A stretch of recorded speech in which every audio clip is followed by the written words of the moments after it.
Now we understand the importance of the brain's ability for distinguishing speech sounds and its implication for future success with developing language and reading. Technology enables us now to deliver an intervention where those sounds are emphasised, stretched out, and so we can now use modern technology to remediate these glitches that the children have. So how do our brains learn language?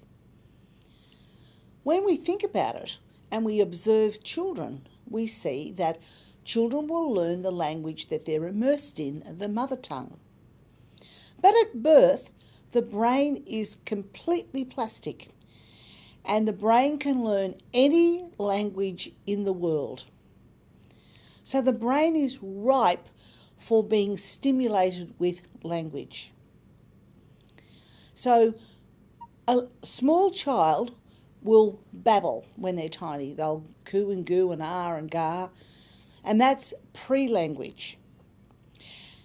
And then as they're developing, they'll start to make the distinctive sounds found in languages that they're exposed to. But what we do now know about babies' brains is, up until about the age of 10 months, babies can distinguish any sounds in any language. So even if I'm only exposed to English, up until the age of about 9 or 10 months, I could still distinguish 2 sounds in Japanese, 2 sounds in Swahili that are similar. My brain can distinguish the difference between any 2 closed sounds in any language. But that's not going to be efficient for me to learn my mother tongue. So after about the age of 9 or 10 months, the brain needs to then specify to process the sounds of the mother tongue, because that's what the brain's exposed to. And so babies are less able to distinguish the sounds in other languages after about the age of 10 months. And there's the work of Patricia Kuhl, it's very interesting, that has looked at this very specifically. So as the baby is exposed to the mother tongue, the auditory cortex then is becoming stimulated with the sounds of that language. But if the child is exposed to more than one language from birth, that's an ideal time to learn more than one language. Some children are very capable with learning 2 or even 3 languages from infancy. So what the brain does, it starts to fine-tune to the sounds in the mother tongue. We call these individual speech sounds phonemes. Across all languages, there are hundreds and hundreds of those. So the brain's a pretty remarkable thing. But in English, we use 44 of those phonemes. So if we're needing to learn English as our language, our brain has to fine-tune to those 44 sounds of English. So obviously, one of the most important things is that we can hear well. So we're very fortunate in Australia now, you may not know, but we have what we call the newborn hearing screening program.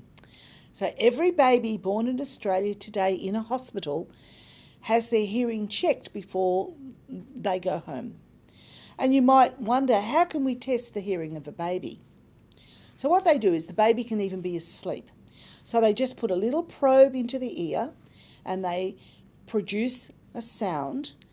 And what we're measuring is the baby's brain's response to that sound. So we're actually measuring the electrical impulse response to sound. So what that has meant for Australian babies is that we can pick up hearing loss from day one. And then we can remediate that now, and we have things like cochlear implants.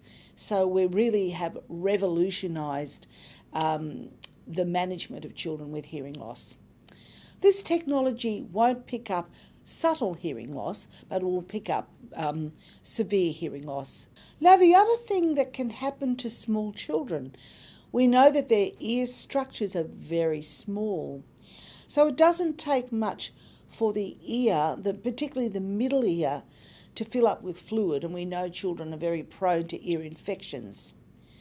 And so when we have children that get recurrent ear infections or have a lot of what we call glue ear, and quite often a child can have glue ear and there's no, because there's no infection, there's no fever, and so quite often it's a hidden problem. It just means that the middle ear fills up with fluid, and which prevents the sound from going into the brain accurately. So it's kind of like the children are hearing language like this, so it's very muffled.